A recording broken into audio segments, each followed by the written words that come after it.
আসসালামু আলাইকুম। ফাতেমাস কিচেনে আপনাদের স্বাগতম। কেমন আছেন আমার আপু এবং ভাইয়েরা? আল্লাহর অশেষ রহমতে আমিও ভালো আছি।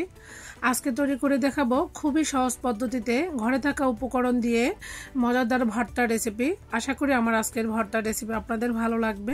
প্লিজ আপু ভাইয়েরা ভিডিওটি দেখার শুরুতে ছোট্ট একটি লাইক দিয়ে ভিডিওটি কন্টিনিউ করে নেবেন।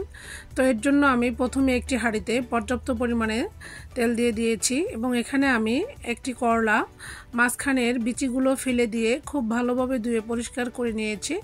এখন আমি করলাগুলো দিয়ে দিচ্ছি। দেখতে পাচ্ছেন করলাগুলো আমি বড় বড় টুকরো করে কেটে নিয়েছি। এরপরে আমি 5-6টি কাঁচামরিচ, একটি বড় পেঁয়াজ 4 ফালি করে দিয়ে দিয়েছি এবং দিয়ে দিচ্ছি 8 থেকে 10 কোয়া রসুন।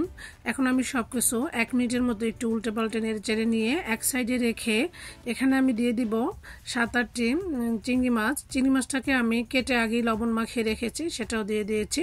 চিংড়ি মাছটা অপশনাল, আপনারা না চাইলে নাও দিতে পারেন। চিংড়ি মাছ দিলে ভর্তাটা খেতে আরও বেশি লোভনীয় এবং ইয়াম্মি হয়। তাই এখানে 5-7টি চিংড়ি মাছ আমি কেটে দিয়ে পরিষ্কার করে দিয়ে 1 থেকে 2 মিনিটের মতো উল্টে পাল্টে ভেজে নিয়েছি। এরপরে আমি পেঁয়াজ এবং কাঁচামরিচ, করলা সব কিছু একটু নেড়ে চেড়ে দিচ্ছি। এই তো চিংড়ি মাছ এবং রসুনটা আমার ভাজা হয়ে গিয়েছে। এখন আমি এগুলো তুলে নিব। এখন আমি আবারও করলা এবং পেঁয়াজটাকেও ভেজে নিচ্ছি। এই ভর্তাটা একটু পোড়া পোড়া করে সব উপকরণগুলো ভেজে নিলে ভর্তাটা খেতে বেশি টেস্টি হয়। এখন আমি চিংড়ি মাছ, রসুন এবং পেঁয়াজ ভাজা হয়ে গিয়েছে, সেগুলো তুলে নিচ্ছি।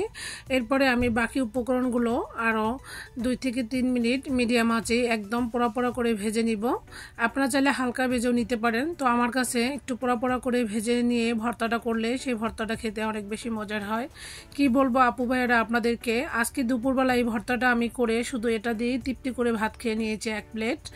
তো এরপরে আমি কিছু ধনিয়া পাতা কুচি দিয়ে সেটাও 1 থেকে 2 মিনিট নেড়ে চেড়ে ভেজে নিয়েছি।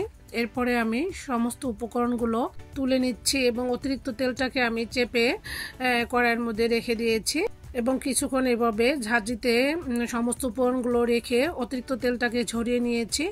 এরপরে আমি ওই যে আগে থেকে চিংড়ি মাছ এবং রসুন কাঁচামরিচ ভাজা বাটির মধ্যে সবগুলো উপকরণ তুলে নিচ্ছি এবং 2-3 মিনিট পরে আমি এখন এগুলো বেটে নিব। প্রথমে আমি রসুন, কাঁচামরিচ এবং চিংড়ি মাছটাকে 2-3 বার করে খুব মিহি করে বেটে নিব। এই তো আমি প্রথমবার বেটে এরপরেই চিংড়ি মাছের মিশ্রণটাকে আবারও 2 বার বেটে নিয়েছি। মোটামুটি আমি মিহি করে বেটে নিব। তো এখানে পানি দিয়ে একদম মিহি করে বেটে নিব না,